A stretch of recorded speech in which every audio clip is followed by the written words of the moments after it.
and sit down.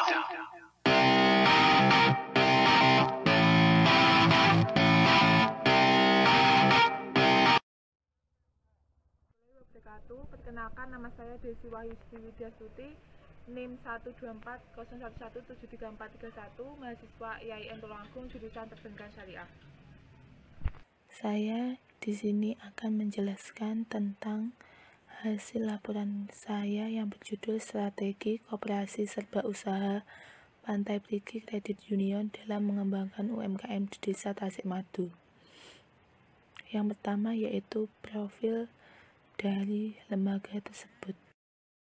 Tak geografis dari koperasi tersebut yaitu di sebelah utaranya SPBU dan di sebelah selatannya ATM Mandiri KCP Watulimo dan di sebelah baratnya rumah penduduk.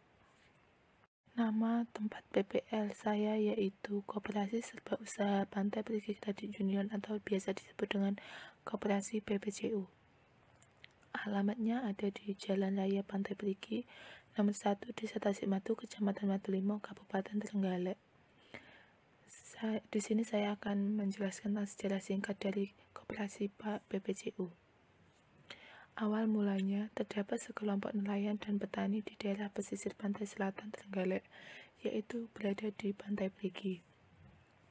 Mereka merasa kesulitan untuk mendapatkan modal kerja dengan didampingi sebuah lembaga swadaya masyarakat atau LSM yang berasal dari Yogyakarta, mendampingi kelompok petani dan nelayan tersebut untuk mendirikan sebuah usaha bersama dan kemudian disepakati bentuknya berupa koperasi.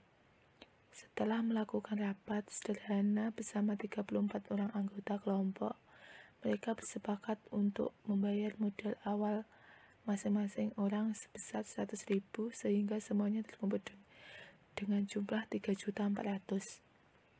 Dengan modal tersebut, koperasi berdiri dan diberi nama dalam badan-badan usaha hukum yaitu KSU PPCU, berkedudukan di Tasikmadu, RT 6 RW 1, Kecamatan Watulimo, dan mempunyai komitmen untuk bergerak dan berusaha guna kesejahteraan anggotanya.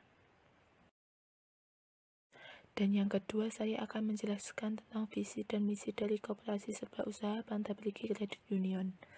Yang pertama yaitu visi. Visi dari koperasi tersebut adalah terwujudnya dan berkembangnya lembaga keuangan mikro yang mandiri, kokoh, dan terpercaya yang dikelola secara profesional berdasarkan prinsip-prinsip koperasi kredit. Dan yang kedua yaitu misi. Yang pertama, meningkatkan kesadaran masyarakat dalam kehidupan koperasi.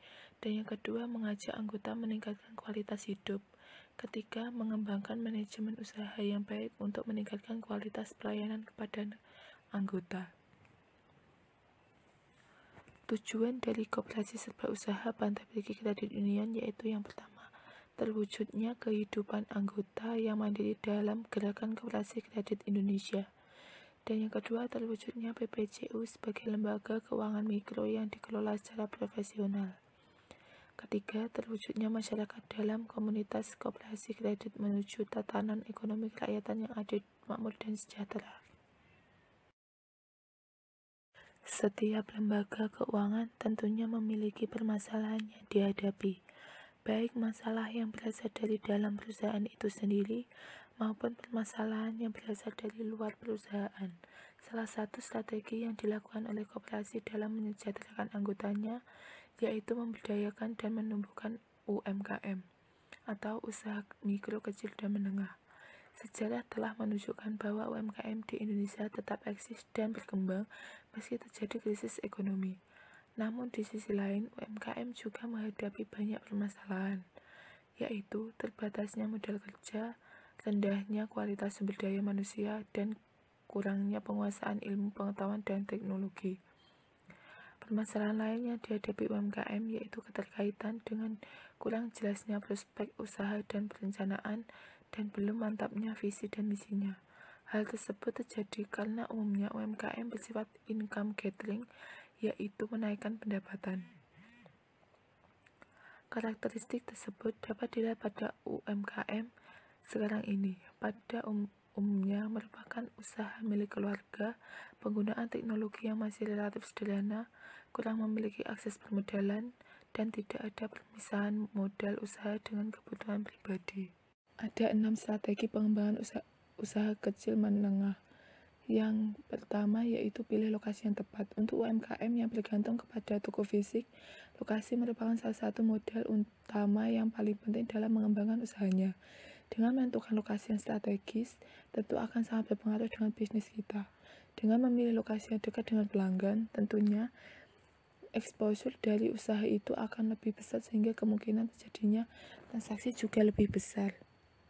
Yang kedua, manfaatkan media sosial. Di era digital seperti sekarang ini, tentu peran dari media sosial sangat powerful dalam melakukan kegiatan apapun, apalagi digunakan sebagai media untuk memasarkan usaha UMKM. Dengan media sosial, kita bisa melakukan promosi dengan biaya yang scalable atau biaya dapat disesuaikan dengan budget dan tahap perkembangan usaha kita. Kelebihan lain yaitu menggunakan media sosial adalah jangkauan. Media sosial dapat menjangkau ke lebih pasar yang lebih luas, baik itu mereka yang di luar pulau atau luar negeri sekalipun. Ketiga, lakukan inovasi. Pelanggan biasanya memiliki sifat mudah bosan dan cenderung ingin sesuatu yang baru. Agar pelanggan tersebut tidak pergi ke lain tempat, kita harus memberikan inovasi untuk usaha kita agar dapat menarik mereka kembali. Yang keempat, rencanakan keuangan dengan baik. Salah satu cara untuk pengelolaan keuangan yang lebih baik adalah dengan sistem pencatatan yang rapi serta membuat laporan keuangan secara rutin. Saat ini sudah banyak software yang bisa membantu pencatatan itu. Keuntungan lain dari adanya pencatatan dan laporan keuangan yang tertata adalah dapat digunakan sebagai dokumen pendukung dalam pengajuan pinjaman. Yang kelima, kenali kompetitor.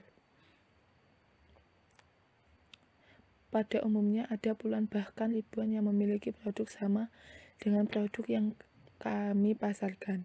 Inilah yang bisa disebut sebagai kompetitor dan menjadi hal yang penting untuk kita tahu apa kelebihan dan kekurangan mereka dibandingkan dengan kita. Dengan memahami bisnis mereka, tentu kita bisa menentukan hal yang bisa kita improve atau tonjolkan sebagai pembeda dari produk maupun layanan yang kompetitor tawarkan. Yang keenam, menggunakan pinjaman usaha. Salah satu faktor penghambat dari kebanyakan UMKM dalam mengembangkan usahanya adalah adanya keterbatasan modal usaha. Ketika UMKM ingin menambah cabang di lokasi baru atau menambah alat produksi, ataupun butuh dana talangan sementara untuk sebuah proyek baru, tentunya diperlukan modal tambahan. Dana pinjaman usaha dapat menjadi solusi untuk mendapatkan modal tambahan dan lebih murah dibandingkan harus menjual sebagian kepemilikan kepada partner.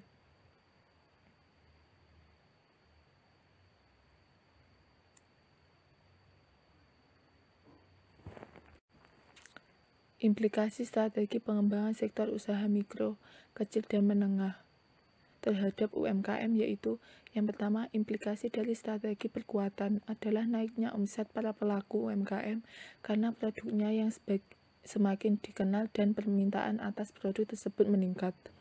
Yang kedua, strategi pemberdayaan yang dilakukan dengan program penyelenggaraan pelatihan kewirausahaan. Implikasinya adalah peningkatan kemampuan sumber daya manusia dan penumbuhan jiwa kewirausahaan bagi peserta pelatihan yang merupakan pelaku UMKM. Yang ketiga, implikasi dari strategi pelindungan yang dilakukan oleh Dinas Koperasi dan UMKM adalah meningkatkan hasil produksi, menambah omset, dan membantu UMKM dalam mengembangkan usahanya dengan memberikan modal. Sekian penjelasan dari saya. Wassalamualaikum warahmatullahi wabarakatuh.